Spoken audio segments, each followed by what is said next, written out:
Assalamualaikum warahmatullahi wabarakatuh. Salam sukses untuk Anda. Pada kesempatan ini, saya Eko Sastrio, praktisi di bidang pengelolaan dan pengembangan sumber daya manusia, akan sharing tentang bagaimana menjadi pemimpin yang berkinerja tinggi. Untuk menjadi pemimpin yang berkinerja tinggi, maka harus memahami perannya sebagai pemimpin.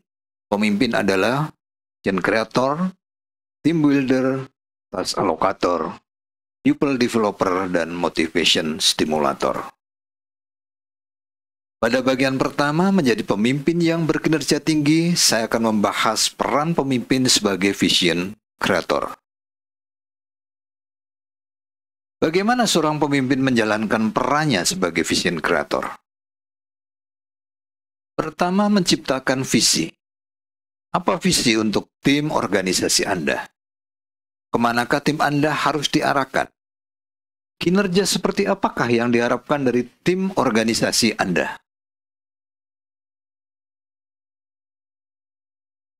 Kedua, menetapkan tujuan atau sasaran.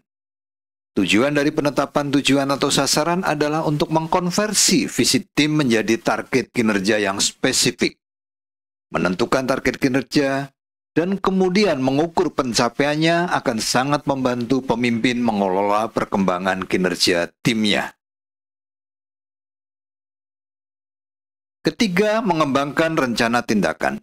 Rencana tindakan merupakan serangkaian tindakan untuk meraih target kinerja.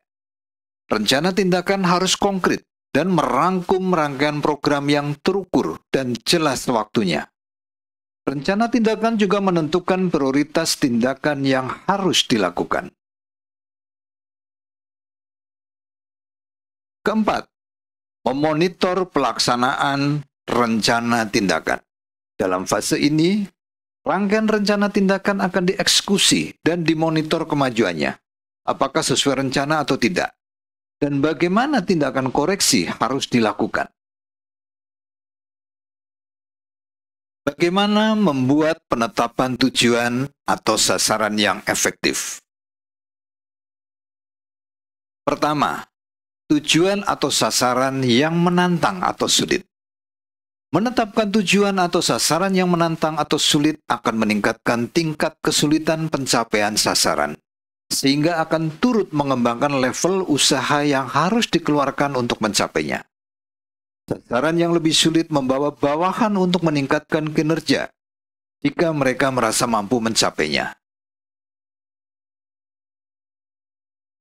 Kedua, sasaran yang spesifik. Semakin spesifik sasaran yang diberikan, semakin baik.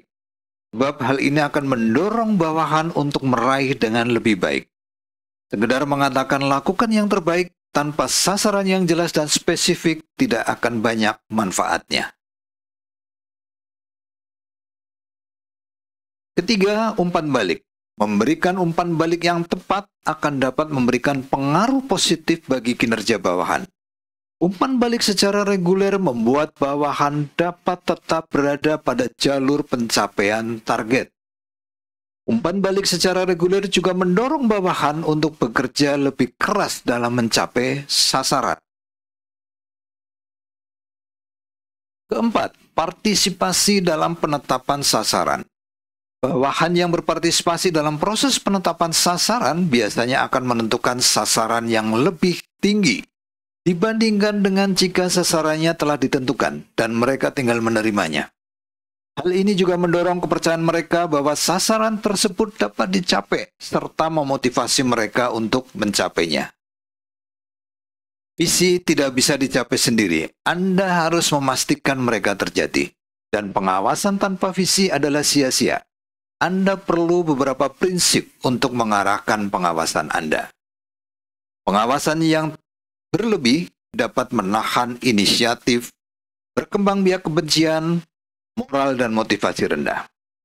Pengawasan yang kurang menyebabkan miskomunikasi, kurangnya koordinasi dan memunculkan persepsi dari bawahan bahwa pemimpinnya tidak peduli. Semua pegawai akan mendapatkan keuntungan dari supervisi yang tepat, dengan lebih banyak pengetahuan dan pengalaman yang cenderung melihat situasi lebih objektif. Demikian sharing dari saya untuk bagian pertama menjadi pemimpin yang berkinerja tinggi dengan menjalankan peran pemimpin sebagai vision creator. Semoga bermanfaat. Anda dapat melanjutkan ke bagian kedua menjadi pemimpin yang berkinerja tinggi dengan menjalankan peran pemimpin sebagai team builder. Terima kasih. Salam sukses untuk Anda. Wassalamualaikum warahmatullahi wabarakatuh.